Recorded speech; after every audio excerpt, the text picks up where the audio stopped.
for our continued reading of the Bible through the year 2023, a reading of the book of Job, chapters 1 through 3, followed by Psalm 29, followed by the Revelation to John, chapter 10. And these readings in the English Standard Version of the Bible by Crossways Publishing, a division of Good News Publishing of Wheaton, Illinois. Job, chapters 1 through 3.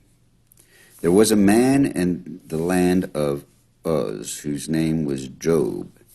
That man was blameless and upright, one who feared God and turned away from evil. There were born to him 7 sons and 3 daughters. He possessed 7,000 sheep, 3,000 camels, 500 yoke of oxen, and 500 female donkeys, and very many servants, so that this man was the greatest of all people of the East.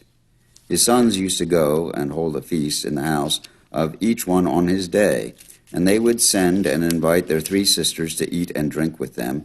And when the days of the feast had run their course, Job would send and consecrate them, and he would rise early in the morning and offer burnt offerings according to the number of them all. For Job said, "It may be that my children have sinned and cursed God in their hearts." Thus Job did continually. Now there was a day when the sons of God came to present themselves before the Lord, and Satan also came among them. The Lord said to Satan, "From where have you come?" Satan answered the Lord and said, "From going to and fro on the earth, and from walking up and down on it." And the Lord said to Satan, "Have you considered my servant Job, that there is none like him on earth, a blameless and upright man who fears God and turns away from evil?" Then Satan answered the Lord and said, "Does Job fear God for no reason? Have you not put a hedge around him and his house and all that he has on every side? You have blessed the work of his hands, and his possessions have increased in the land. But stretch out your hand and touch all that he has, and he will curse you to your face." And the Lord said to Satan, "Behold, all that he has is in your hand. Only against him do not stretch out your hand." So Satan went out from the presence of the Lord. Now there was a day when his sons and daughters were eating and drinking wine in their oldest brother's house, and there came a messenger to Job and said, "The oxen were plowing and the donkeys feeding beside them, and the Sabaeans fell upon them, and took them, and struck down the servants with the edge of the sword. And I alone have escaped to tell you." While he was yet speaking, there came another, and said, "The fire of God fell from heaven, and burned up the sheep and the servants, and consumed them. I alone have escaped to tell you." And while he was speaking, there came another, and said, "The Chaldeans formed 3 groups, and made a raid on the camels, and took them, and struck down your servants with the edge of the sword, and I alone have escaped to tell you." While he was yet speaking, there came another and said, "Your sons and daughters were eating and drinking wine in their oldest brother's house, and behold, a great wind came across the wilderness, and struck the 4 corners of the house, and fell upon the young people, and they are dead, and I alone have escaped to tell you." Then Job arose, and tore his robe, and shaved his head, and fell on the ground, and worshipped, and said, "Naked I came from my mother's womb, and naked I shall return. The Lord gave, and the Lord has taken away. Blessed be the name of the Lord." In all this, Job did not sin or charge God with wrong. Again there was a day when the sons of God came to present themselves before the Lord, and Satan also came among them to present himself before the Lord.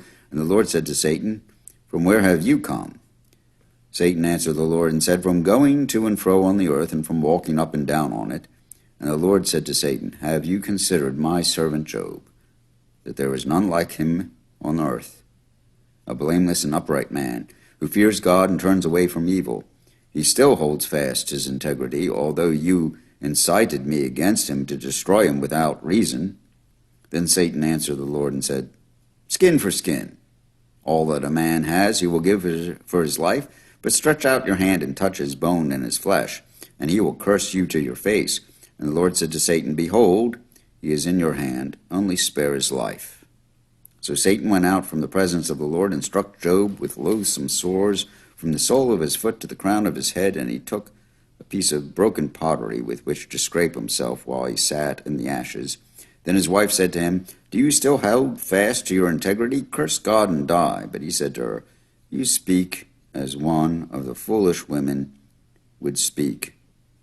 Shall we receive good from God, and shall we not receive evil?" In all this, Job did not sin with his lips. Now when Job's 3 friends heard of all this evil that had come upon him, they came each from his own place. Eliphaz the Temanite, Bildad the Shuhite, and Zophar the Naamathite. They made an appointment together to come to show him sympathy and to comfort him, and when they saw him from a distance, they did not recognize him. And they raised their voices and wept, and they tore their robes and sprinkled dust on their heads toward heaven, and they sat with him on the ground 7 days and 7 nights, and no one spoke a word to him, for they saw that his suffering was very great. After this, Job opened his mouth and cursed the day of his birth. And Job said, "Let the day perish on which I was born, and the night that said a man is conceived. Let the day be darkness. Let that day be darkness. May God above not seek it, nor light shine upon it. Let gloom and deep darkness claim it. Let clouds dwell upon it. Let the blackness of the day terrify it. That night let thick darkness seize it. Let it not rejoice among the days of the year. Let it not come into the number of the months. Behold, let that night be barren. Let no joyful cry enter it. Let those curse it who curse the day, who are ready to rouse up Leviathan. Let the stars of its dawn be dark. Let it hope for light but have none, nor see the eyelids of the morning, because it did not shut the doors of my mother's womb, nor hide trouble from my eyes. Why did I not die at birth, come out from the womb and expire? Why did the knees receive me, or why the breast that I should nurse? For then I would have lain down and been quiet. I would have slept, then I would have been at rest, with kings and counselors of the earth, who rebuild ruins for themselves, or with princes who had gold, who filled their houses with silver. Or why was I not as a hidden stillborn child, as infants who never see the light? There the wicked cease from troubling, and there the weary are at rest. There the prisoners are at ease together. They hear not the voice of the taskmaster. The small and the great are there, and the slave is free from his master. Why is light given to him who is in misery, and life to the bitter in soul, who long for death, but it comes not, and dig for it more than for hidden treasures, who rejoice exceedingly and are glad when they find the grave?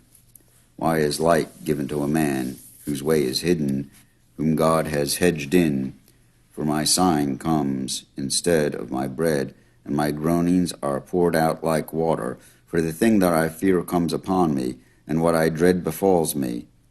I am not at ease, nor am I quiet. I have no rest, but trouble comes." Here ends Job, chapters 1 through 3.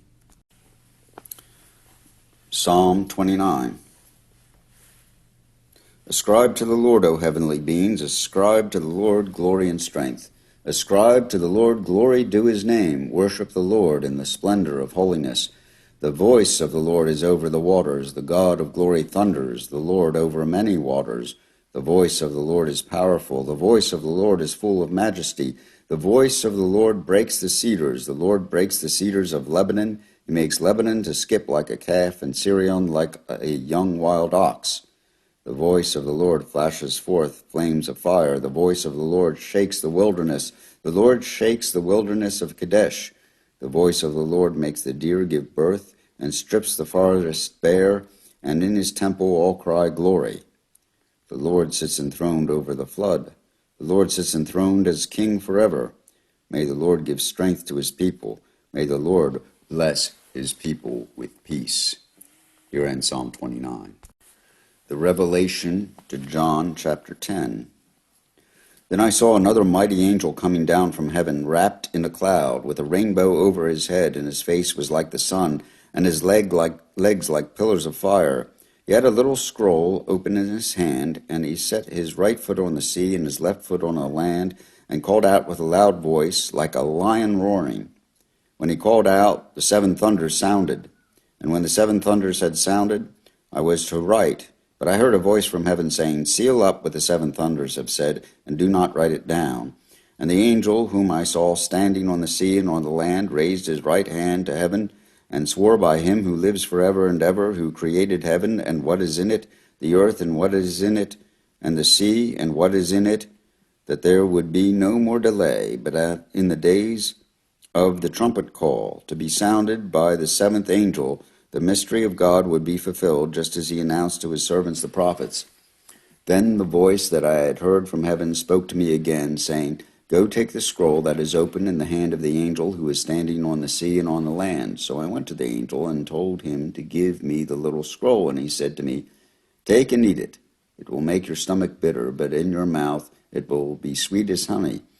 And I took the little scroll from the hand of the angel and ate it. It was sweet as honey in my mouth, but when I had eaten it, my stomach was made bitter. And I was told, You must again prophesy about many peoples and nations and languages and kings. Here ends the revelation to John, chapter 10. And these readings from Job, Psalm, and the book of the Revelation to John in the English Standard Version of the Bible by Crossways Publishing, a division of Good News Publishing of Wheaton, Illinois.